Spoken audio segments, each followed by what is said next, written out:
Hi hello welcome back to my YouTube channel. ಎಲ್ಲರೂ ಹೇಗಿದ್ದೀರಾ? I hope ಎಲ್ಲರೂ ಆರಾಮಾಗಿದ್ದೀರಾ ಅಂದ್ಕೊಂಡಿದ್ದೀನಿ. ನೋಡಿ, ಇವತ್ತು ನಾನು ಏನೇನೆಲ್ಲ ಸ್ಟಿಚ್ ಮಾಡಿದೆ, ಒಂದು ಬ್ಲೌಸ್ ಕಟ್ಟಿಂಗ್ ಜೊತೆಗೆ ಮನೆಯಲ್ಲಿ ಏನೇನೆಲ್ಲ ಸ್ಟಿಚ್ ಮಾಡಿದೆ ಅಂತ ಈ ವಿಡಿಯೋದಲ್ಲಿ ನೀವು ನೋಡ್ಬೋದು. ಸೊ ನಾನು ಮನೆಯಲ್ಲೇ ಸ್ಟಿಚ್ ಮಾಡೋದ್ರಿಂದ ಏನೇನೆಲ್ಲ ಸ್ಟಿಚ್ ಮಾಡ್ತೀನಿ ಅಂತ, ಈಗ ಅಂಗಡಿಗಳಲ್ಲಾದರೆ ಮಾಮೂಲಿಯಾಗಿ ಆಲ್ಟ್ರೇಷನ್ ಎಲ್ಲ ಮಾಡೋದೇ ಇಲ್ಲ. ಮನೇಲಿ ಸ್ಟಿಚ್ ಮಾಡ್ಬೇಕಾದ್ರೆ ಅವೆಲ್ಲ ಮಾಡಬೇಕಾಗಿ ಬರುತ್ತೆ. ಸೊ ಹಾಗಾಗಿ ಸಾರಿ ನಾನು ಪೆಂಡಿಂಗ್ ಇಟ್ಟಿದ್ದೆ. ಆ್ಯಕ್ಚುಲಿ ಇದು ಏನು ಒಂದು ಬ್ಲೌಸ್, ಒಂದು ಡ್ರೆಸ್ಸು ಟಾಪ್ ಸ್ಟಿಚ್ ಮಾಡ್ಬೇಕಾದ್ರೆ ಏನು ಮಾಡಿದ್ದೆ ಅಂದರೆ, ಸೊ ಹಿಂದಿನ ದಿನವೇ ನಾನು ಅಟ್ಯಾಚ್ ಮಾಡಿ ನೆಕ್ಕೆಲ್ಲ ಫಿನಿಷ್ ಮಾಡ್ಕೊಂಡಿದ್ದೆ. ನೆಕ್ಕೆಲ್ಲ ಫಿನಿಷ್ ಮಾಡ್ಕೊಂಡಿದ್ದಾದಮೇಲೆ ಅದನ್ನ ಹಂಗೆ ಇಟ್ಟಿದ್ದೆ. ಸೊ ನನಗೆ ಫುಲ್ ಫಿನಿಷ್ ಮಾಡೋಕ್ಕೆ ಟೈಮ್ ಸಿಗಲಿಲ್ಲ. ಸೊ ಹಾಗಾಗಿ ಹಂಗೆ ಇಟ್ಟಿದ್ದೆ. ಅದನ್ನು ಇವಾಗ ಫಿನಿಷ್ ಮಾಡೋಣ ಅಂತ ತೊಗೊಂಡಿದ್ದೀನಿ. ನೋಡಿ, ನಾನೀಗ ಶೋಲ್ಡ್ರ್ ಅಟ್ಯಾಚ್ ಮಾಡಿಕೊಂಡು ಸ್ಲೀವೆಲ್ಲ ಅಟ್ಯಾಚ್ ಮಾಡ್ಕೊಳ್ತಾ ಇದ್ದೀನಿ. ಇದು ಮಂಡೇ ಸ್ಟಿಚ್ ಮಾಡಿರೋ, ಅಂದರೆ ಇವತ್ತು ಸ್ಟಿಚ್ ಮಾಡಿರೋದು. ಮನೇಲೆಲ್ಲ ಕೆಲಸ ಮುಗಿಸ್ಕೊಂಡು, ಸೊ ಈಗ ಸೀಸನ್ ಬೇರೆ ಬಂತಲ್ವಾ, ಅಂದರೆ ವರಮಹಾಲಕ್ಷ್ಮಿ ಹಬ್ಬ ಎಲ್ಲ ಬರ್ತಿದೆ, ಶ್ರಾವಣ ಬರ್ತಿದೆಯಲ್ಲ. ಸೊ ಹಂಗಾಗಿ ಬಟ್ಟೆ ಸ್ವಲ್ಪ ಜಾಸ್ತಿನೇ ಇರುತ್ತೆ ಸ್ಟಿಚ್ ಮಾಡೋದು. ಹಾಗಾಗಿ ಬೆಳಗ್ಗೆನೇ ಬೇಗ ಕೆಲಸ ಮುಗಿಸಿ ನಾನು ಸ್ಟಿಚಿಂಗ್ ಮಾಡೋಕ್ಕೆ ಸ್ಟಾರ್ಟ್ ಮಾಡಬೇಕಾಗತ್ತೆ. ಹಾಗಾಗಿ ನಾನು ಬೆಳಗ್ಗೆನೇ ಕೆಲಸ ಮುಗಿಸ್ಬಿಟ್ಟು ಸ್ಟಿಚಿಂಗ್ ಮಾಡೋಣ ಅಂತ ಹೇಳ್ಬಿಟ್ಟು ಎತ್ಕೊಂಡೆ. ಅದು ಪೆಂಡಿಂಗ್ ಇರೋದ್ರಿಂದ ಅದನ್ನು ಫಸ್ಟು ಫಿನಿಷ್ ಮಾಡೋಣ ಅಂತ ತೊಗೊಂಡಿದ್ದೀನಿ. ಫಿನಿಷ್ ಮಾಡಿದ್ದಾದಮೇಲೆ ಮತ್ತೆ ಏನೆಲ್ಲ ಸ್ಟಿಚ್ ಮಾಡಿದೆ ಅಂತ ನೋಡೋಣ. ನೋಡಿ, ಪರ್ಫೆಕ್ಟಾಗಿ ಒಂದು ಡ್ರೆಸ್ ಟಾಪ್, ನಾನು ರೀಸೆಂಟಾಗಿ ಯಾವುದು ನಾನು ಡ್ರೆಸ್ಸು ಮೆಟೀರಿಯಲ್ ಸ್ಟಿಚ್ ಮಾಡಿರೋದು ಹಾಕಿಲ್ಲ. ಸೊ ನಿಮಗೇನಾದರೂ ಡ್ರೆಸ್ ಮೆಟೀರಿಯಲ್ಲು ಕಟ್ಟಿಂಗ್ ವಿಡಿಯೋ ಹಾಕಿದ್ದೀನಿ ನಾನು. ಸೊ ಯಾರಿಗೆಲ್ಲ ಡೌಟ್ ಇದೆಯೋ ಕಟ್ಟಿಂಗ್ ಯಾವ ರೀತಿ ಮಾಡಬೇಕು ಡ್ರೆಸ್ ಟಾಪ್ ಅಂತ ಬೇಕಾದ್ರೆ ಚೆಕ್ ಮಾಡಿ ಚಾನಲಲ್ಲಿ. ಮತ್ತು ತುಂಬ ಲಾಂಗ್ ಆಯಿತು ನಾನು ಡ್ರೆಸ್ಸದು ಸ್ಟಿಚಿಂಗ್ ವಿಡಿಯೋ ಹಾಕಿ. ಸೊ ನಿಮ್ಗೆ ಯಾರಿಗಾದ್ರೂ ಡೌಟ್ ಇದ್ದರೆ, ಸ್ಟಿಚಿಂಗ್ ಯಾವ ರೀತಿ ಮಾಡೋದು ಅನ್ನೋದು ಏನಾದರೂ ಡೌಟ್ ಇದ್ದರೆ ಖಂಡಿತ ನೀವು ಕಮೆಂಟ್ ಮಾಡಿ, ನಾನು ಸ್ಟಿಚಿಂಗ್ ವಿಡಿಯೋನು ಅಪ್ಲೋಡ್ ಮಾಡ್ತೀನಿ. ಕಟ್ಟಿಂಗ್ ವಿಡಿಯೋನೂ ಅಷ್ಟೇ ತುಂಬ ಈಸಿಯಾಗಿ ಕಟ್ ಮಾಡ್ಬೋದು. ನೋಡಿ, ಇದಕ್ಕೆ ಈ ಒಂದು ಡ್ರೆಸ್ ನಾನೇನು ಇವಾಗ ಸ್ಟಿಚ್ ಮಾಡ್ತಾಯಿದ್ದೀನೋ ಅದನ್ನು ಕಟ್ಟಿಂಗ್ ಮಾಡೋಕ್ಕೆ ಅವ್ರು ಏನು ಮಾಡಿದರು ಅಂದರೆ ರೆಡಿಮೇಡ್ ಟಾಪ್ ಕೊಟ್ಟಿದ್ದರು. ಸೊ ಸ್ಟಿಚ್ಡ್ ಅಲ್ಲ, ರೆಡಿಮೇಡ್ ಟಾಪು. ಸೊ ಅದ್ರ ಮೆಜರ್ಮೆಂಟ್ ಪ್ರಕಾರ ನಾವು ಯಾವ ರೀತಿ ಡ್ರೆಸ್ನ ಕಟ್ ಮಾಡಬೇಕು ಅನ್ನೋದು ಸ್ವಲ್ಪ ಆಧಾರದ ಮೇಲೆ ಕಟ್ ಮಾಡೋಕ್ಕೆ ಸ್ವಲ್ಪ ರಿಸ್ಕಿ ಆಗುತ್ತೆ. ಯಾಕಂದರೆ ರೆಡಿಮೇಡ್ ಟಾಪ್ ಒಂಥರ ಇರುತ್ತೆ, ನಾವು ಮೆಟೀರಿಯಲ್ ತೊಗೊಂಡು ಸ್ಟಿಚ್ ಮಾಡಿದ್ದೆ ಒಂಥರ ಇರುತ್ತೆ. ಸೊ ಹಾಗಾಗಿ ಅದು ಕೊಟ್ಟಿದ್ದರು, ಅದರ ಆಧಾರದ ಮೇಲೆ ನಾನು ಇದನ್ನು ಕಟ್ಟಿಂಗ್ ಮಾಡಿ ಸ್ಟಿಚಿಂಗ್ ಮಾಡ್ತಾಯಿದ್ದೀನಿ. ಇದು ಮೋಸ್ಟ್ಲಿ ಅವರು ಆನ್ಲೈನಲ್ಲಿ ಬುಕ್ ಮಾಡಿರೋದು ಅನಿಸುತ್ತೆ. ಒಳ್ಳೆ ಸ್ಯಾಟರ್ನ್ ಕ್ಲಾತ್ ಥರ ಇದೆ. ಅದು ಮಿಷಿನ್ ಮೇಲೆ ಮೂನೇ ಆಗಲ್ಲ, ಅದು ಮಿಷಿನ್ ಇಟ್ಕೊಂಡಂಗೆ ಆಗುತ್ತೆ. ತುಂಬ ಸ್ಮೂತಾಗಿದೆ ಅದು, ಸ್ಯಾಟರ್ನ್ ಕ್ಲಾತ್ ಥರ. ಸೊ ಹಾಗಾಗಿ ಅದು ಸ್ವಲ್ಪ ಸ್ಟಿಚ್ ಮಾಡೋಕ್ಕೆ ಹಿಂಸೆ ಅನ್ನಿಸ್ತು. ಆದ್ರೂ ಫಿನಿಶಿಂಗ್ ತುಂಬಾ ಚೆನ್ನಾಗಿ ಬಂತು. ನೀಟಾಗಿ ಡ್ರೆಸ್ನ ಫಸ್ಟು ಫಿನಿಷ್ ಮಾಡಿಕೊಂಡೆ. ಏನು ಗೊತ್ತಾ, ಫಸ್ಟು ನಾವು ಅರ್ಧಂಬರ್ಧ ಸ್ಟಿಚ್ ಮಾಡಿರೋದನ್ನ ಫಿನಿಷ್ ಮಾಡಬೇಕಂದ್ರೆ ತುಂಬಾ ಬೋರ್ ಆಗುತ್ತೆ. ಒಂದು ಸಲ ಎತ್ಕೊಂಡ್ರೆ ನಾವೇನಾದ್ರು ಸ್ಟಿಚ್ ಮಾಡೋಕ್ಕೆ ಅದನ್ನ ಫುಲ್ ಫಿನಿಷ್ ಮಾಡಿದ್ರೆ ನಮಗೆ ಅದ್ರ ಬಗ್ಗೆ ಇಂಟ್ರೆಸ್ಟ್ ಇರುತ್ತೆ ಸ್ಟಿಚ್ ಮಾಡಬೇಕು ಅಂತ. ಇಲ್ಲಾಂದರೆ ಏನಾಗುತ್ತೆ ಅಂದರೆ ಇಂಟ್ರೆಸ್ಟೇ ಬರಲ್ಲ. ಅರ್ಧಂಬರ್ಧ ಸ್ಟಿಚ್ ಮಾಡಿಟ್ಮೇಲೆ ಮತ್ತೆ ಅದನ್ನ ಎತ್ಕೊಂಡು ಫಿನಿಷ್ ಮಾಡಬೇಕು ಅನ್ನೋದು ಇಂಟ್ರೆಸ್ಟೇ ಬರಲ್ಲ. ಯಾರಿಗೆ ಹೆಂಗೋ ಗೊತ್ತಿಲ್ಲ, ನನಗಂತೂ ಪೆಂಡಿಂಗ್ ಇಟ್ಟರೆ ನನಗೆ ಇಂಟ್ರೆಸ್ಟ್ ಬರಲ್ಲ. ಸೊ ಆಗಿಂದಾಗೆ ನಾನು ಏನಾದರೂ ಕೆಲಸ ಮಾಡಿದ್ರೆ ಆಗಿಂದಾಗೆ ಮುಗಿಸ್ಬಿಡ್ಬೇಕು ಆ ಕೆಲಸನ. ಸೊ ಪೆಂಡಿಂಗ್ ಇಟ್ಟು ಮತ್ತೆ ಮಾಡೋದು ಅಂದರೆ ನನಗೆ ಇಂಟ್ರೆಸ್ಟೇ ಬರಲ್ಲ ಆ ಕೆಲಸ. ಸ್ಟಿಚಿಂಗ್ ಆಗಿರ್ಬೋದು, ಯಾವುದಾದ್ರೂ ಕೆಲಸ ಆಗಿರ್ಬೋದು, ಒಂದು ಕೆಲಸ ಹಿಡಿದ್ರೆ ಅದನ್ನ ಫುಲ್ಲು ಫಿನಿಷ್ ಮಾಡಿದ್ಮೇಲೆ ಮತ್ತೊಂದು ಕೆಲಸನ ಸ್ಟಾರ್ಟ್ ಮಾಡೋದು ನಾನು. ನೋಡಿ, ಡ್ರೆಸ್ಸು ನೀವು ಒಂದು ಹಾಫ್ ಆನ್ ಅವರ್ಗೆಲ್ಲ ಸ್ಟಿಚ್ ಮಾಡಿಬಿಡ್ಬೋದು ತೊಂದರೆ ಡ್ರೆಸ್ನ. ಅಂದರೆ ಪ್ರಾಕ್ಟೀಸ್ ಇರೋರು ಅಂದರೆ ಹಾಫ್ ಆನ್ ಅವರ್ಗೆಲ್ಲ ಸ್ಟಿಚ್ ಮಾಡಿಬಿಡ್ಬೋದು. ಬಿಗಿನರ್ಸ್ ಆದರೆ ಸ್ವಲ್ಪ ಕಷ್ಟ ಆಗುತ್ತೆ. ಬಿಗಿನರ್ಸ್ ಎಸ್ಪೆಷಲಿ ಈ ಫೋಲ್ಡಿಂಗ್ಸ್ ಈಗ ನಾನೇನು ಮಾಡ್ತಾಯಿದ್ದೀನೋ ಅದು ಸ್ವಲ್ಪ ಕಷ್ಟ ಆಗುತ್ತೆ ಅಷ್ಟೇ. ಇನ್ನೆಲ್ಲ ಈಸಿಯಾಗಿ ಸ್ಟಿಚ್ ಮಾಡ್ಬೋದು, ಏನು ತೊಂದರೆ ಇಲ್ಲ. ಅದು ಬ್ಲೌಸ್ ಅಷ್ಟು ರಿಸ್ಕಿ ಇರಲ್ಲ. ಟಾಪ್ ಸ್ಟಿಚ್ ಮಾಡೋದು ತುಂಬ ಈಸಿಯಾಗಿ ಸ್ಟಿಚ್ ಮಾಡ್ಬೋದು.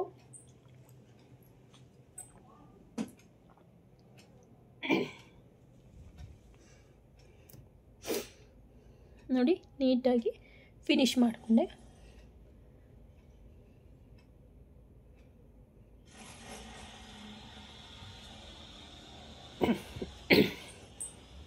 ಫುಲ್ಲು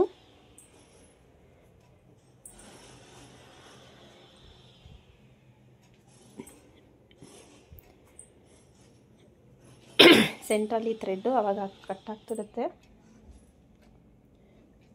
ಕೆಲವೊಂದು ಕ್ಲಾತ್ನ ಸ್ಟಿಚ್ ಮಾಡ್ಬೇಕಾದ್ರೆ ಆ ಥರನೇ ಅನಿಸುತ್ತೆ ನೋಡಿ. ಬ್ಲೌಸ್ ನಮಗೆ ಟಾಪ್ ಫಿನಿಶ್ ಆಯಿತು. ನಿಮಗೆ ಶೇಪ್ ಪರ್ಫೆಕ್ಟಾಗಿ ಬರಬೇಕಂದ್ರೆ ಏನು ಮಾಡಬೇಕಂದ್ರೆ ಬ್ಯಾಕ್ ನೀವು ಈ ರೀತಿ ಕರೆಕ್ಟಾಗಿ ಮಾರ್ಕ್ ಮಾಡಿಕೊಂಡು ಬ್ಯಾಕ್ ಈ ರೀತಿ ಡಾಟ್ಸ್ನ ಹಿಡಿಯೋದ್ರಿಂದ ನಿಮಗೆ ಫಿಟ್ಟಿಂಗ್ ಪರ್ಫೆಕ್ಟ್ ಆಗಿರುತ್ತೆ. ಶೇಪು ಅಷ್ಟೇ, ಬಾಡಿ ಶೇಪು ಅಷ್ಟೇ ನೀಟಾಗಿ ಕೂತ್ಕೊಳ್ಳುತ್ತೆ. ಒಂದು ಸಲ ಟ್ರೈ ಮಾಡಿ ನೋಡಿ ಬೇಕಾದ್ರೆ. ನೋಡಿ ಎಷ್ಟು ಬೇಗ ನನಗೆ ಟಾಪ್ ಸ್ಟಿಚ್ ಆಯಿತು. ಇಲ್ಲಿ ನ್ಯಾಚ್ ಈ ಥರ ಮಾಡ್ಕೊಳ್ಳೋದೇನಕ್ಕೆ ಅಂದರೆ ನೀಟಾಗಿ ರಿಂಕಲ್ ಇಲ್ಲದೆ ಕೂತ್ಕೊಳ್ಳಿ ಅಂತ. ಅರ್ಥ ಆಯ್ತಲ್ಲ. ನೋಡಿ ಟಾಪು ರೆಡಿ ಆಗೋಯ್ತು. ತುಂಬಾ ಚೆನ್ನಾಗಿ ರೆಡಿ ಮಾಡಿದ್ದಾಯಿತು ಟಾಪು. ಇದಾದಮೇಲೆ ನೆಕ್ಸ್ಟ್ ನಾನು ಏನು ಮಾಡೋದಪ್ಪ ಅಂದರೆ ಕೆಲವೊಂದಷ್ಟು ಟಾಪ್ಸ್ನ ಶೇಪ್ ಕೊಡಿ, ಡ್ರೆಸ್ ಟಾಪಿಗೆ ಶೇಪ್ ಕೊಡಿ. ಪ್ಲಸ್ ಅದು ತುಂಬ ಲೂಸ್ ಇದೆ, ಅದನ್ನು ಸ್ವಲ್ಪ ಟೈಟ್ ಮಾಡಿಕೊಡಿ ಅಂತ ಕೊಟ್ಟಿದ್ದರು. ನಾನು ಮನೆಯಲ್ಲೇ ಸ್ಟಿಚ್ ಮಾಡೋದ್ರಿಂದ ಏನಾಗುತ್ತೆ ಗೊತ್ತಾ, ಸ್ವಲ್ಪ ಆಲ್ಟ್ರೇಷನ್ ಮಾಡೋವು ಬರ್ತಿರ್ತವೆ. ಅಂದರೆ ಟಾಪ್ಸು, ನೈಟೀಸು ಇವೆಲ್ಲ ರೀಸ್ಟಿಚ್ ಮಾಡಿ, ಇಲ್ಲಾಂದರೆ ಶೇಪ್ ಕೊಡಿ. ಈ ರೀತಿ ನನಗೆ ಮನೆಯಲ್ಲೇ ಸ್ಟಿಚ್ ಮಾಡೋರಿಗೆ ಆಬ್ವಿಯಸ್ಲಿ ಅವು ಬಂದೇ ಬರುತ್ತೆ. ಸೊ ನನಗೂ ಅದೇ ರೀತಿ ಸೆಂಟ್ರಲ್ಲಿ ಬ್ಲೌಸ್ ಸ್ಟಿಚಸ್ಸು ಇದ್ರ ಜೊತೆಗೆ ಈ ಆಲ್ಟ್ರೇಷನ್ ಮಾಡೋವು ಸ್ವಲ್ಪ ಬರ್ತಾ ಇರುತ್ತೆ. ಸೊ ಅವನು ಸಹ ನಾನು ಸ್ಟಿಚ್ ಮಾಡಬೇಕಾಗತ್ತೆ. ಇನ್ನೊಂದೇನು ಗೊತ್ತಾ, ಈ ಒಂದು ಬ್ಲೌಸ್ ಸ್ಟಿಚ್ ಮಾಡಿಬಿಡ್ಬೋದು ಈಸಿಯಾಗಿ. ಈ ಆಲ್ಟ್ರೇಷನ್ ಮಾಡೋದು ಇವೆಲ್ಲ ತುಂಬಾ ಇಂಟ್ರೆಸ್ಟ್ ಇರಲ್ಲ ನನಗೆ ಇಂಟ್ರೆಸ್ಟ್ ಇರಲ್ಲ. ಏನು ಗೊತ್ತಾ, ಈ ಆಲ್ಟ್ರೇಷನ್ ಮಾಡೋದು ತಲೆನೋವು ಸ್ವಲ್ಪ ಯಾಕೆ ಬೇಕು ಅಂತ ಒಂದೊಂದು ಸಲ ನಾನು ಮಾಡೋದೇ ಇಲ್ಲ. ಸೊ ರೀಸ್ಟಿಚ್ ಆದರೆ ಹಾಕ್ಕೊಡ್ತೀನಿ. ನೈಟಿಗೆ ಆಗಿರ್ಬೋದು, ಇಲ್ಲ ಟಾಪ್ಗಾಗಿರ್ಬೋದು ರೀಸ್ಟಿಚ್ ಹಾಕ್ಕೊಡ್ತೀನಿ. ಇಲ್ಲ ಶೇಪ್ ಕೊಡಿ ಅಂದರೆ ಸ್ವಲ್ಪ ಇಡೀರಿ, ಸ್ವಲ್ಪ ಲೂಸ್ ಇದೆ ಇಡೀರಿ ಅಂತ ತೊಗೊಂಬರ್ತಾರೆ ಹೊಸ ಟಾಪ್ಸ್ ತೊಗೊಂಡಾಗ. ಸೊ ಅವೆಲ್ಲ ಮಾಡಿಕೊಡ್ತೀನಿ. ಅದು ಬೇಗನೆ ಆಗೋಗುತ್ತೆ ಕೆಲಸ. ಸೊ ಅಂಗಡಿಗಳಲ್ಲಿ ಈ ಥರ ಎಲ್ಲ ಟಾಪ್ಸ್ ಇಟ್ಕೊಳ್ಳೋದು ಆ ಥರ ಎಲ್ಲ ಮಾಡಲ್ಲ ಬುಟಿಕ್ಗಳಲ್ಲಿ ಮತ್ತು ಅಂಗಡಿಗಳಿಗೆ ಹೋದರೆ. ಸೊ ಇಲ್ಲಿ ಮನೆಗಳಲ್ಲೇ ನಾವು ಸ್ಟಿಚ್ ಮಾಡೋದ್ರಿಂದ ಅವೆಲ್ಲ ಮಾಡಲೇಬೇಕಾಗತ್ತೆ. ಒಂದು 5 ಟಾಪ್ಸ್ ಇತ್ತು. 5 ಟಾಪ್ಸ್ಗೂ ನೀಟಾಗಿ ಕೆಲವೊಂದಕ್ಕೆ ರೀಸ್ಟಿಚ್ ಹಾಕಿದ್ದಷ್ಟೇ, ಕೆಲವೊಂದಕ್ಕೆಲ್ಲ ಶೇಪ್ ಕೊಟ್ಟಿದ್ದು, ಕೆಲವೊಂದಕ್ಕೆ ಜಾಸ್ತಿ ಲೂಸ್ ಇದೆ ಹಿಡೀರಿ ಅಂತಂದರು. ಸೊ ಆ ಥರ ಬೇರೆ ಬೇರೆ ಥರ ನಮಗೆ ಈ ಟಾಪ್ಸ್ ಬರ್ತಿರ್ತವೆ. ಅದನ್ನ ನೀಟಾಗಿ ರೀತಿ ಸ್ಟಿಚ್ನ ಮಾಡ್ಕೋಬೇಕಾಗತ್ತೆ. ನೋಡಿ ಇದು ಬರೀ ರೀಸ್ಟಿಚ್ ಹೇಳಿದರು, ಏನು ಹಿಡಿಯೋದು ಶೇಪ್ ಕೊಡೋದು ಏನೂ ಬೇಡ, ಪರ್ಫೆಕ್ಟಾಗಿದೆ. ಸೊ ಇದಕ್ಕೆ ರೀಸ್ಟಿಚ್ ಮಾಡಿ ಸಾಕು ಅಂತ ಹೇಳಿದರು. ಸೊ ಇದಕ್ಕೆ ರೀಸ್ಟಿಚ್ ಮಾಡ್ತಾಯಿದ್ದೀನಿ ನೋಡಿ.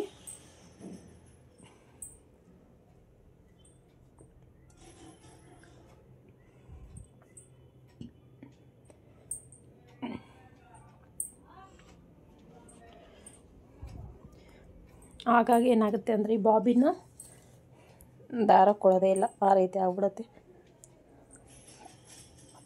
ಈ ರೀತಿ ನೀಟಾಗಿ ನಾನೇನು ಮಾಡ್ತೀನಿ ಅಂದರೆ ಒಂದೊಂದು ದಿನ ಫುಲ್ ಡೇ ಏನು ಮಾಡ್ತೀನಿ ಅಂದರೆ ಬ್ಲೌಸಸ್ ಏನು ಸ್ಟಿಚ್ ಮಾಡಲ್ಲ. ಒಂದಿನ ಎಲ್ಲ ಈ ಆಲ್ಟ್ರೇಷನ್ ಏನಿದೆಯೋ ಅಂದರೆ ಶೇಪ್ ತೆಗೆಯೋದಾಗಿರ್ಬೋದು, ಟಾಪ್ಸ್ ಹಿಡಿಯೋದಾಗಿರ್ಬೋದು, ರೀಸ್ಟಿಚ್ ಹಾಕಿರ್ಬೋದು, ಇವೇನೇ ಇರಲಿ ಒಂದಿನ ಇವೆಲ್ಲ ಮುಗಿಸ್ಬಿಡ್ತೀನಿ. ಏನಾದರೂ ಇದ್ದರೆ ಸ್ವಲ್ಪ ಸ್ವಲ್ಪ ಇಟ್ಕೊಳ್ಳಲ್ಲ. ಒಂದು ದಿನಕ್ಕೆ ಅವೆಲ್ಲ ಆಲ್ಟ್ರೇಷನ್ ಮಾಡೋವೆಲ್ಲ ಮುಗಿಸ್ಬಿಟ್ರೆ ನೆಕ್ಸ್ಟು ಬ್ಲೌಸ್ ಹೊಲಿಯೋಕ್ಕೆ ಈಸಿ ಆಗುತ್ತೆ ಅಂತ. ಸೊ ಇವತ್ತು ಅದೇ ಕೆಲಸ ಮಾಡೋಣ ಅಂತ ಆಲ್ಟ್ರೇಷನ್ ಮಾಡೋಣ ಅಂತಲೇ ತೊಗೊಂಡೆ. ಆ್ಯಕ್ಚುಲಿ ಸೀರೆ ಫಾಲ್ ಹಾಕಬೇಕಾಗಿತ್ತು, ಸೊ ಫಾಲು ಹಾಕಿಲ್ಲ. ಇವು ಫಸ್ಟು ಕೊಟ್ಬಿಡೋಣ ಅಂತೇಳ್ಬಿಟ್ಟು ಇದನ್ನು ಆಲ್ಟ್ರೇಷನ್ ಮಾಡ್ತಾಯಿದ್ದೀನಿ ನಾನು.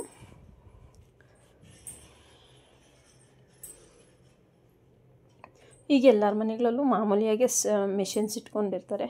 ಶೇಪು ಈ ಒಂದು ಬಾಡಿಗೆ ಸರಿಯಾಗಿ ಸೆಟ್ ಆಗಿಲ್ಲ ಅಂತಂದರೆ ಕೆಲವ್ರಿಗೆ ಅವರು ತೊಗೊಂಡಿದ್ದ ಟಾಪ್ಸ್ನೆಲ್ಲ ನೀಟಾಗಿ ಶೇಪ್ ಅನ್ನೋದು ಕೊಟ್ಕೊಂಡೇ ಹಾಕ್ಕೊಳ್ತಾರೆ. ಅಂಥವ್ರು ಏನು ಮಾಡ್ತಾರೆ ಅಂದರೆ ಒಂದು ಮಿಷಿನ್ ತೆಗೆದಿಟ್ಕೊಂಬಿಟ್ಟಿರ್ತಾರೆ. ಈಗ ಮನೆಗೂ ಒಂದೊಂದು ಮಿಷಿನ್ ಇರ್ತವೆ. ಸೊ ಅವರು ಟಾಪ್ಸು ಮತ್ತು ನೈಟೀಸ್ ಎಲ್ಲ ಇಟ್ಕೋತಾರೆ. ಸೊ ಕೆಲವ್ರು ಯಾರ ಮನೆಗಳಲ್ಲಿ ಇಲ್ವೋ ಅವ್ರು ತೊಗೊಬಂದು ಕೊಡ್ತಾರೆ. ನಾನು ಇದನ್ನು ನೀಟಾಗಿ ಶೇಪ್ನ ತೆಗೆದೆ. ಇವನ್ ಡ್ರೆಸ್ಸಸ್ಗೆ ಈ ಥರ ಕಟ್ ಮಾರ್ಕ್ಸ್ನ ಇಡ್ತಾಯಿದ್ದೀನಿ.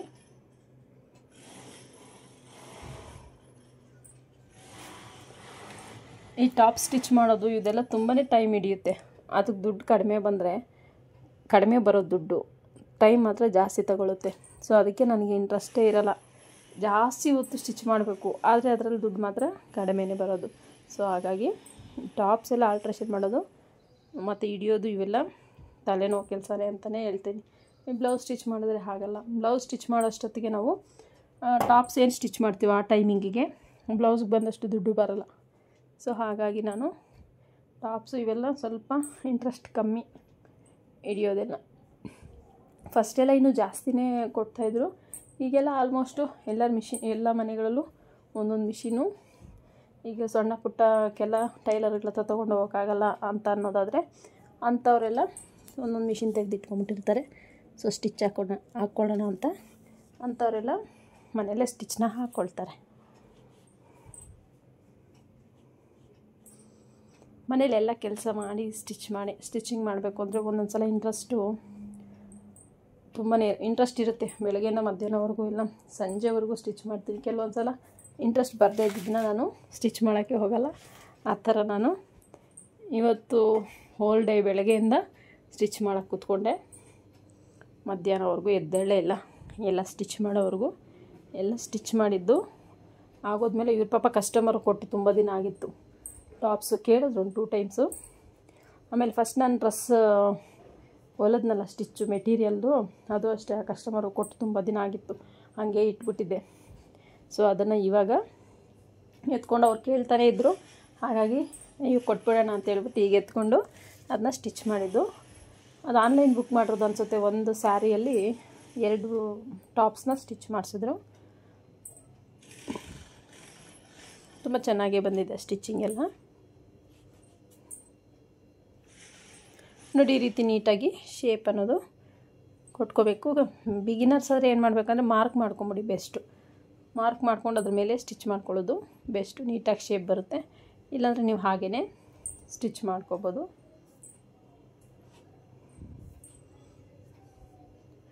ಈ ರೀತಿ ನೀಟಾಗಿ ಎಲ್ಲ ಒಂದು 5-6 ಟಾಪ್ಸ್ ಏನೋ ಇತ್ತು.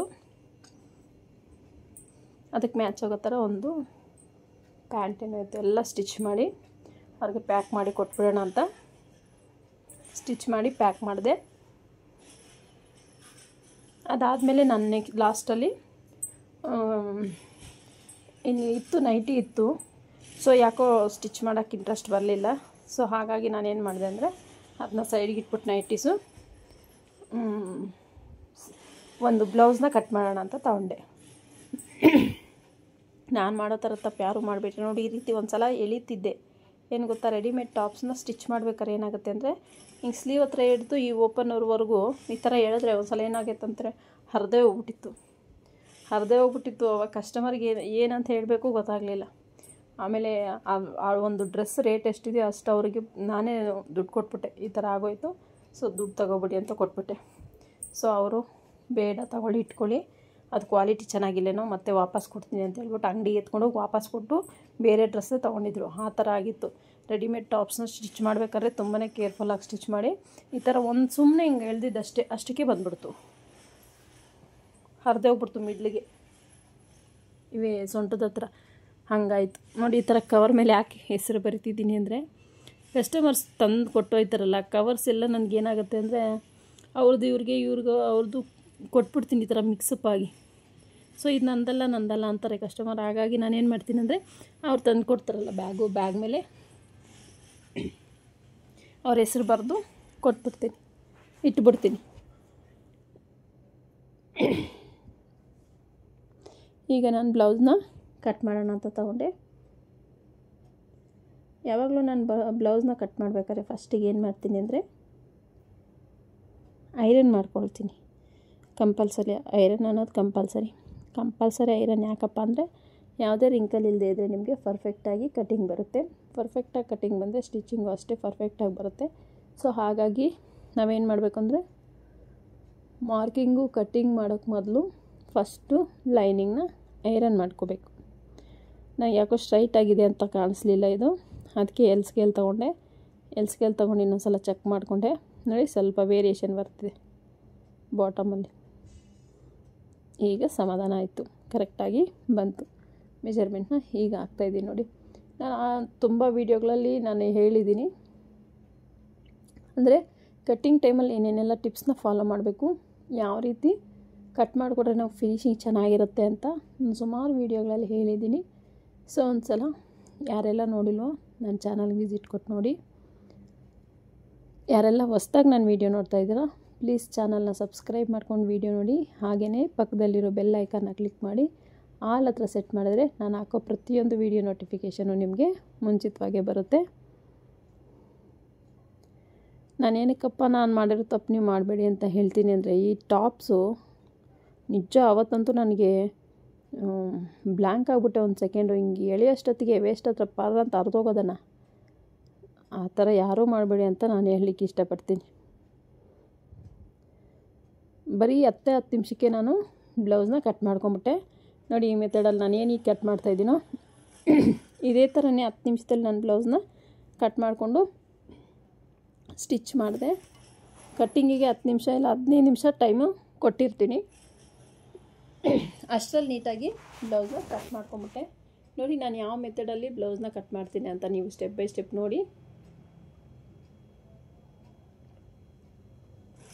ನಿಮಗೇನಾದ್ರು ಅರ್ಥ ಆಗಿಲ್ಲ ಅಂದರೆ ಕಮೆಂಟ್ ಮಾಡಿ. ಇಲ್ಲಾಂದರೆ ನಿಮಗೆ ಯಾವ ರೀತಿ ಕಟ್ಟಿಂಗ್ಸ್ ಬೇಕು ಇಲ್ಲ ಸ್ಟಿಚಿಂಗ್ಸ್ ಬೇಕು ಅನ್ನೋದನ್ನು ಸಹ ಕಮೆಂಟ್ ಮಾಡಿ. ಖಂಡಿತ ನಾನು ರಿಪ್ಲೈ ಮಾಡ್ತೀನಿ. ಫಸ್ಟ್ ಬ್ಯಾಕ್ ಪಾರ್ಟ್ ನಾನು ಮಾರ್ಕ್ ಮಾಡ್ಕೊಳ್ತೀನಿ. ಬ್ಯಾಕ್ ಪಾರ್ಟಲ್ಲಿ ನಾವು ಫಸ್ಟು ನೆಕ್ಕು, ಆರ್ಮೋಲು, ವೇಸ್ಟು ಇವನ್ನೆಲ್ಲ ಫಸ್ಟು ಮಾರ್ಕ್ ಮಾಡ್ಕೋಬೇಕಾಗುತ್ತೆ. ಇವೆಲ್ಲ ಪರ್ಫೆಕ್ಟಾಗಿ ಮಾರ್ಕ್ ಮಾಡ್ಕೊಂಡಿದ್ದಾದಮೇಲೆ ನಾವು ಒಂದು ಸಲ ಚೆಕ್ ಮಾಡ್ಕೋಬೇಕು ಕರೆಕ್ಟಾಗಿ ಬಂದಿದೆಯಾ ಅಂತ. ಆಮೇಲೆ ಕಟ್ಟಿಂಗ್ ಮಾಡ್ಕೋಬೇಕು. ಪ್ರತಿ ಸಲನೂ ಅಷ್ಟೇ ನೀವು ಮಾರ್ಕ್ ಮಾಡಿಕೊಂಡು ಸುಮ್ಮನೆ ಆಗಿ ಕಟ್ ಮಾಡಿಬಿಡ್ಬೋದು. ಆರ್ಮೋಲ್ ಕರೆಕ್ಟಾಗಿದೆಯಾ ಅಂತ ಚೆಕ್ ಮಾಡ್ಕೋಬೇಕಾಗತ್ತೆ. ಚೆಸ್ಟು ವೇಸ್ಟು ಎಲ್ಲ ಕರೆಕ್ಟಾಗಿದೆಯಾ ಅಂತ ಚೆಕ್ ಮಾಡಿಕೊಂಡು ಕಟ್ಟಿಂಗ್ನ ಮಾಡಬೇಕಾಗುತ್ತೆ. ಈ ಒಂದು ಬ್ಲೌಸು ವೇಸ್ಟ್ ಮೆಜರ್ಮೆಂಟ್ ಬಂದು ಎಷ್ಟು 26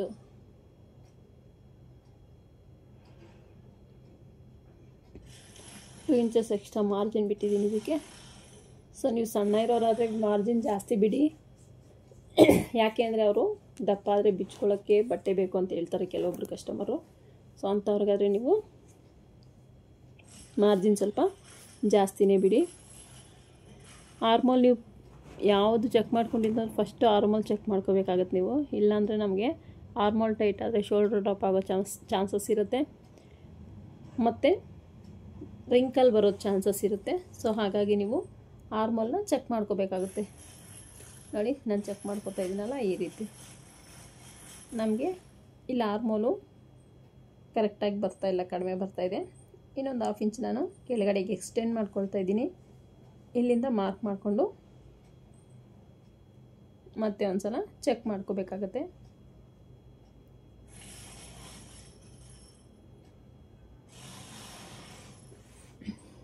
ನನ್ನ ಚಾನಲ್, ನನ್ನ ವೀಡಿಯೋಸ್ ನೋಡಿ ಯಾರೆಲ್ಲ ಸಪೋರ್ಟ್ ಮಾಡ್ತಾಯಿದ್ದೀರ ಎಲ್ರಿಗೂ ಥ್ಯಾಂಕ್ ಯು ಸೋ ಮಚ್. ಹಾಗೆಯೇ ಇದೇ ರೀತಿ ಸಪೋರ್ಟ್ ಮಾಡ್ತಾಯಿರಿ ಅಂತ ಕೇಳ್ತೀನಿ. ಸಬ್ಸ್ಕ್ರೈಬ್ ಮಾಡ್ಕೊಂಡು ವೀಡಿಯೋ ನೋಡಿ. ಸಬ್ಸ್ಕ್ರೈಬ್ ಮಾಡ್ಕೊಳ್ದೆ ನೋಡ್ತಾ ಇರೋರು ತುಂಬ ಜನ ಇದ್ದೀರಾ. ದಯವಿಟ್ಟು ವೀಡಿಯೋನ ಸಬ್ಸ್ಕ್ರೈಬ್ ಮಾಡ್ಕೊಂಡು ನೋಡಿ. ಹಾಗೆಯೇ ವಿಡಿಯೋ ಇಷ್ಟ ಆದರೆ ಒಂದು ಲೈಕ್ ಮಾಡಿ. ಯಾರಾದರೂ ಕಲಿತಾ ಇದ್ದರೆ ನಿಮ್ಮ ಫ್ಯಾಮಿಲಿ ಫ್ರೆಂಡ್ಸ್ ಅವ್ರಿಗೆ ಈ ಒಂದು ಲಿಂಕ್ನ ಶೇರ್ ಮಾಡಿ.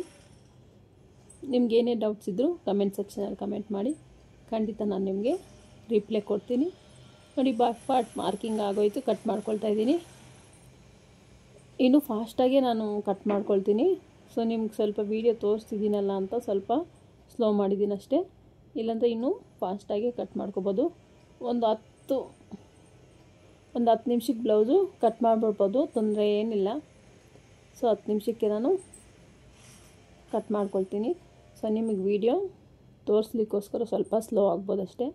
10 ಮಿನಿಟ್ಸ್ಗೆ ಬ್ಲೌಸ್ ಕಟ್ಟಿಂಗ್ ಮುಗಿದೋಗುತ್ತೆ. ನಾನು ಎಲ್ಲ ವೀಡಿಯೋದಲ್ಲೂ ನಿಮಗೆ ಟಿಪ್ಸ್ ಜೊತೆಗೆ ಯಾವ ರೀತಿ ಕಟ್ ಮಾಡಿಕೊಂಡ್ರೆ ಫಿಟ್ಟಿಂಗ್ ಯಾವ ರೀತಿ ಬರುತ್ತೆ, ಎಲ್ಲಿ ಕಟ್ ಮಾಡೋದ್ರಿಂದ ಅದೆಲ್ಲ ಏನಕ್ಕೆ ಯೂಸ್ ಆಗುತ್ತೆ, ನಾನು ಈ ಒಂದು ಚೇಂಜಸ್ ಮಾಡ್ತೀನಲ್ಲ ಅವೆಲ್ಲ ಏನೇನಕ್ಕೆ ಯೂಸ್ ಆಗುತ್ತೆ ಅನ್ನೋದೆಲ್ಲ ನಾನು ಡೀಟೇಲ್ಡಾಗಿ ಹೇಳಿದ್ದೀನಿ ನನ್ನ ಚಾನಲಲ್ಲಿ. ಸೊ ಈಗ ನಿಮ್ಗೆ ಅರ್ಥ ಆಗ್ತಿಲ್ಲ ಅನ್ನೋರಾದರೆ ಒಂದು ಸಲ ನನ್ನ ಚಾನಲ್ಗೆ ವಿಸಿಟ್ ಮಾಡಿ. ಸುಮಾರಷ್ಟು ಕಟ್ಟಿಂಗ್ ವೀಡಿಯೋಸ್ನ ಹಾಕಿದ್ದೀನಿ, ಸ್ಟಿಚಿಂಗ್ ವೀಡಿಯೋಸ್ನ ಹಾಕಿದ್ದೀನಿ. ನೋಡಿ, ಇನ್ನು ಯಾವ ಥರ ಬೇಕು ನಿಮಗೆ ಕಟ್ಟಿಂಗ್ ವೀಡಿಯೋಸ್ ಆಗಿರ್ಬೋದು, ಸ್ಟಿಚಿಂಗ್ ವೀಡಿಯೋಸ್ ಆಗಿರ್ಬೋದು, ಇನ್ನು ಯಾವ ಥರದ್ದು ಬೇಕು ಅಂತ ಕಮೆಂಟ್ ಮಾಡಿ. ನಾನೀಗ ಕಟ್ ಮಾಡ್ತಾ ಇರೋದೇನು ಎಕ್ಸ್ಪ್ಲೈನ್ ಮಾಡ್ತಾಯಿಲ್ಲ. ಸೊ ನೀವು ನೋಡಿ, ನಿಮ್ಗೆ ಏನೇ ಡೌಟ್ಸ್ ಇದ್ದರೂ ಕಮೆಂಟ್ ಮಾಡಿ. ಯಾಕಂದರೆ ನಾನು ಈಗಾಗಲೇ ನಿಮಗೆ ಈ ಒಂದು ಬ್ಲೌಸು ಕಟ್ಟಿಂಗ್ ಎಲ್ಲ ಸುಮಾರಷ್ಟು ಕಟ್ಟಿಂಗ್ಗಳು ವೀಡಿಯೋಗಳು ಅಪ್ಲೋಡ್ ಮಾಡಿದ್ದೀನಿ ನಾನು.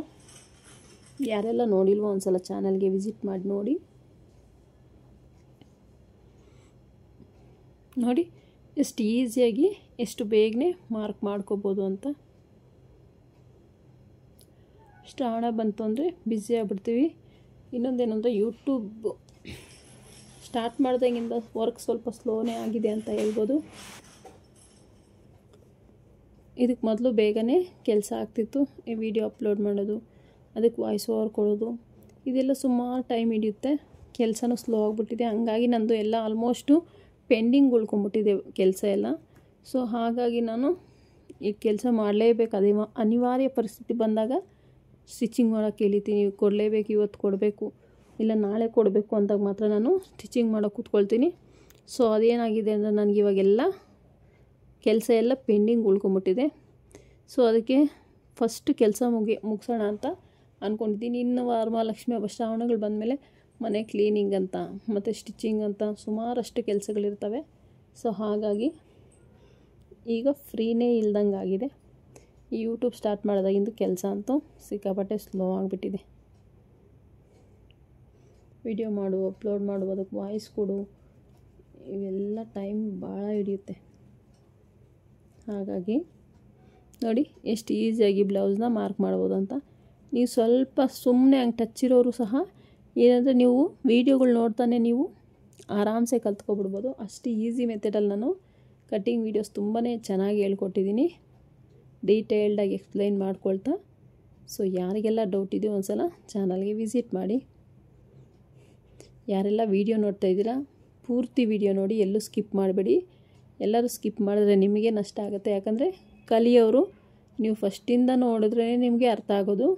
ನೀವು ಸೆಂಟ್ರಲ್ ಅಲ್ಲಿ ಸ್ವಲ್ಪ ನೋಡಿದ್ರೆ ನಿಮಗೆ ಯಾವುದೇ ರೀತಿ ಅರ್ಥ ಅನ್ನೋದು ಆಗಲ್ಲ. ಸೊ ಹಾಗಾಗಿ ನೀವು ನೀಟಾಗಿ ಒಂದು ಕಡೆಯಿಂದ ನೋಡಿ ಕಲ್ತ್ಕೊಳ್ಳಿ.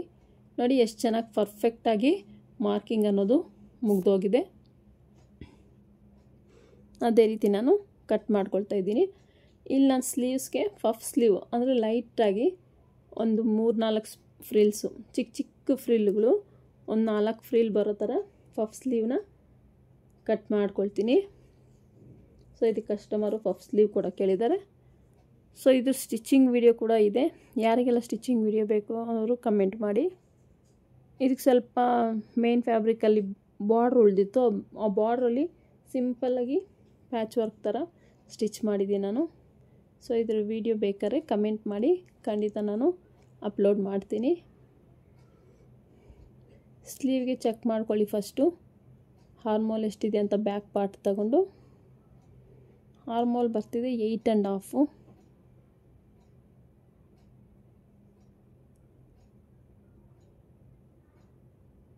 ಉದ್ದ ತೊಗೊಳ್ತಾ ಇದ್ದೀನಿ ನೋಡಿ. ಉದ್ದ ರೆಡಿ ನನಗೆ 10 ಬಂದರೆ ಸಾಕು, 11 ಇಂಚು ತಗೊಳ್ತಾ ಇದ್ದೀನಿ.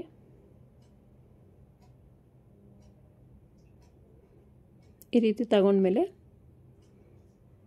ನೀಟಾಗಿ ಮಾರ್ಕಿಂಗ್ನ ಮಾಡ್ಕೊಳ್ಳಿ. ಸ್ಲೀವ್ ಅಷ್ಟೇ ತುಂಬಾ ಈಸಿ ಕಟ್ ಮಾಡೋದು.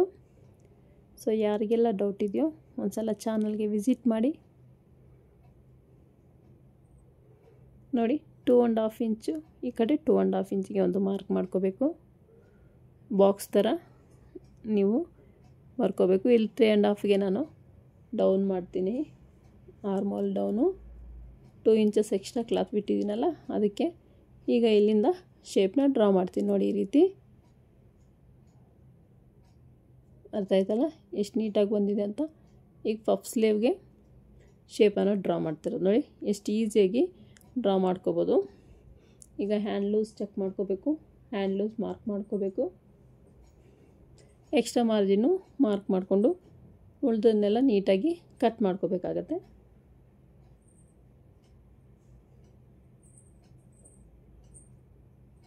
ಕಟ್ಟಿಂಗ್ ವಿಡಿಯೋ ಕಲ್ತ್ಕೊಂಡ್ಬಿಟ್ರೆ ಸ್ಟಿಚಿಂಗ್ದು ತುಂಬಾ ಈಸಿ ಅಂತ ಹೇಳ್ಬೋದು. ಫಸ್ಟ್ ನೀವು ಪರ್ಫೆಕ್ಟಾಗಿ ಕಟ್ ಮಾಡೋದನ್ನು ಕಲ್ತ್ಕೋಬೇಕಾಗತ್ತೆ. ಇದಕ್ಕೇನು ಪೀಸ್ ಕಟ್ಟೋ ನೆಸಿಟಿಲ್ಲ, ಯಾಕಂದರೆ ಇದು ಚಿಕ್ಕ ಸೈಜ್ ಬ್ಲೌಸು. ಹಾಗಾಗಿ ನಾನು ಈ ಲೈನಿಂಗ್ಗೆ ಪೀಸ್ ಕಟ್ಟೋ ಅವಶ್ಯಕತೆ ಇಲ್ಲ. ಈಗ ಶೇಪ್ ಬೆಲ್ಟ್ನ ಡ್ರಾ ಮಾಡೋದು ನೋಡಿ. ಇದು ಫ್ರಂಟು ಕಟ್ ಮಾಡಿಲ್ಲ ನಾನು, ಈಗ ಕಟ್ ಮಾಡ್ತಾಯಿದ್ದೀನಿ ನೋಡಿ ಫ್ರಂಟ್ ಶೇಪು.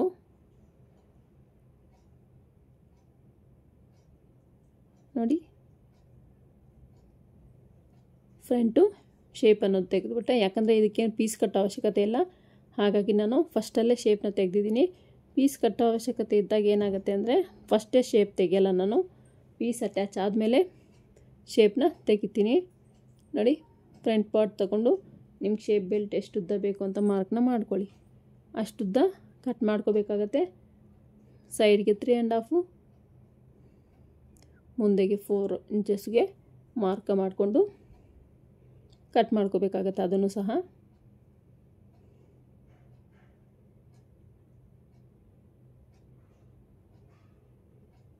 ನೋಡಿ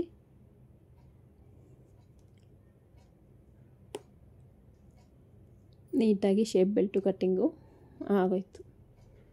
ಈಗ ಅದನ್ನ ಮೇನ್ ಫ್ಯಾಬ್ರಿಕ್ ಮೇಲೆ ಹಾಕ್ಕೊಂಡು ಕಟ್ ಮಾಡ್ಕೋಬೇಕು.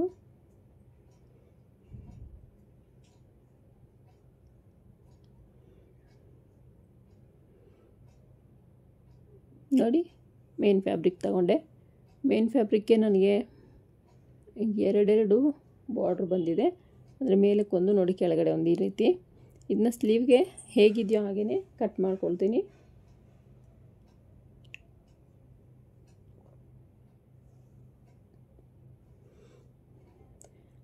ನೀವು ನೀಟಾಗಿ ಫ್ಲೋರ್ ಮೇಲೇ ಹಾಕ್ಬಿಟ್ಟು ಮೇನ್ ಫ್ಯಾಬ್ರಿಕ್ನ ಕಟ್ ಮಾಡ್ಕೊಳ್ಳಿ. ಮಿಷಿನ್ ಮೇಲೆ ಟ್ರೈ ಮಾಡೋಕ್ಕೆ ಹೋಗ್ಬೇಡಿ, ಯಾಕಂದರೆ ಜಾರ್ತಾ ಇರುತ್ತೆ. ಪ್ಲಸ್ ಪರ್ಫೆಕ್ಟಾಗಿ ಬಿಟ್ಟಿದ್ವೇ ಇಲ್ಲ, ಒಂದೊಂದನ್ನೇ ಇಟ್ಟು ಕಟ್ ಮಾಡ್ಕೊಳ್ಳೋದ್ರಿಂದ ನಮಗೆ ಬಟ್ಟೆ ಶಾರ್ಟೇಜ್ ಬಂದ್ಬಿಡುತ್ತೆ. ಸೊ ಹಾಗಾಗಿ 2 ಇಲ್ಲ ಎಲ್ಲ ಕೆಳಗಡೆ ಫ್ಲೋರ್ ಮೇಲೆ ಹಾಸ್ಬಿಟ್ಟು ಮೇಯ್ನ್ ಫ್ಯಾಬ್ರಿಕ್ನ ಅದ್ರ ಮೇಲೆ ನೀಟಾಗಿ ಲೈನಿಂಗ್ ಎಲ್ಲ ಜೋಡಿಸ್ಕೊಂಡು ಸ್ಟಿಚ್ ಮಾಡ್ಕೊಳ್ಳೋದು ಉತ್ತಮ. ನೀವು ಒಂದೊಂದು ಪೀಸೇ ಕಟ್ ಮಾಡ್ಕೊಳ್ತಾ ಇದ್ದೀರಿ. ಈಗ ಫ್ರಂಟ್ ಒಂದು ಸಲ, ಬ್ಯಾಕ್ ಒಂದು ಸಲ ಈ ಥರ ಕಟ್ ಮಾಡ್ಕೊಂಡ್ರೆ ಏನಾಗುತ್ತೆ, ನಿಮಗೆ ಬಟ್ಟೆ ಶಾರ್ಟೇಜ್ ಆಗೋ ಚಾನ್ಸಸ್ ಇರುತ್ತೆ. ಬ್ಯಾಕಲ್ಲಿ ನೋಡಿ 2 ಲೇಸ್ ಇದೆಯಲ್ಲ, ಒಂದು ಲೇಸ್ನ ನಾನು ರಿಮೂವ್ ಮಾಡಿ ಅದು ನೆಕ್ ಡಿಸೈನ್ಗಂತ ಇಟ್ಟಿದ್ದೀನಿ. ಒಂದು ಲೇಸ್ನ ಬ್ಯಾಕ್ಗೆ ಸ್ಟಿಚ್ ಮಾಡ್ತಾಯಿದ್ದೀನಿ. ನೋಡಿ ಈ ರೀತಿ ಸೆಟ್ ಮಾಡ್ಕೊಳ್ಳಿ. ಆಲ್ಮೋಸ್ಟು ಸ್ವಲ್ಪ ನಿಯರ್ ಇರೋದು ಹತ್ರನೇ ಇಟ್ಕೊಂಡು ನೀಟಾಗಿ ಕಟ್ ಮಾಡ್ಕೋಬೇಕಾಗತ್ತೆ.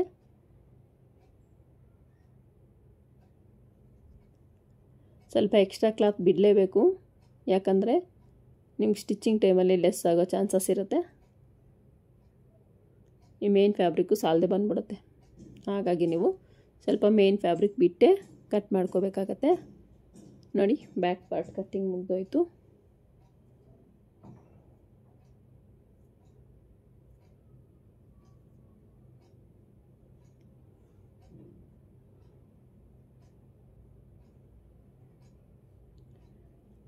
ನೋಡಿ ನೀಟಾಗಿ ಕಟ್ ಮಾಡ್ಕೊಳ್ಳಿ.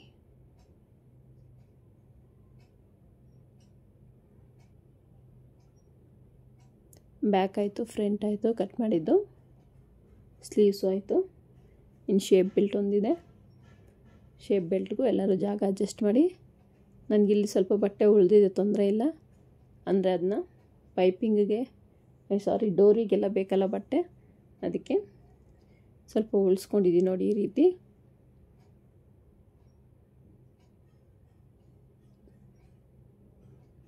ನೋಡಿ ಎಕ್ಸ್ಟ್ರಾ ಬಟ್ಟೆ ಇರೋದನ್ನ ನೀಟಾಗಿ ಈ ರೀತಿ ಹಾಕ್ಕೊಂಡು ಶೇಪ್ ಬೆಲ್ಟ್ನ ಕಟ್ ಮಾಡ್ಕೋಬೇಕಲ್ವ. ಓಪನ್ ಸೈಡು ಶೇಪ್ ಬೆಲ್ಟ್ನ ಕಟ್ ಮಾಡ್ಕೊಳ್ಳಿ. ಕ್ಲೋಸ್ ಕಡೆ ಕಟ್ ಮಾಡಿದ್ರೆ ನಿಮ್ಗೆ ಬಟ್ಟೆ ವೇಸ್ಟ್ ಆಗುತ್ತೆ. ಓಪನ್ ಸೈಡ್ ಕಟ್ ಮಾಡ್ಕೊಳ್ಳಿ. ಈ ರೀತಿ ಇಟ್ಟು ನೀಟಾಗಿ ಕಟ್ಟಿಂಗ್ನ ಮಾಡ್ಕೋಬೇಕಾಗತ್ತೆ. ಅರ್ಥ ಆಯ್ತಲ್ಲ? ಈ ವಿಡಿಯೋ ನಿಮ್ಗೆ ಹೇಗೆ ಅನಿಸ್ತು ಅಂತ ಕಮೆಂಟ್ ಮಾಡಿ. ವಿಡಿಯೋ ಇಷ್ಟ ಆದರೆ ಒಂದು ಲೈಕ್ ಮಾಡಿ. ಹೆಚ್ಚು ವಿಡಿಯೋಗಳಿಗೋಸ್ಕರ ನನ್ನ ಚಾನಲ್ನ ಸಬ್ಸ್ಕ್ರೈಬ್ ಮಾಡ್ಕೊಳ್ಳಿ. ಈ ವಿಡಿಯೋ ನೋಡಿದ್ದಕ್ಕೆ ತುಂಬಾ ಧನ್ಯವಾದಗಳು. Thank you so much.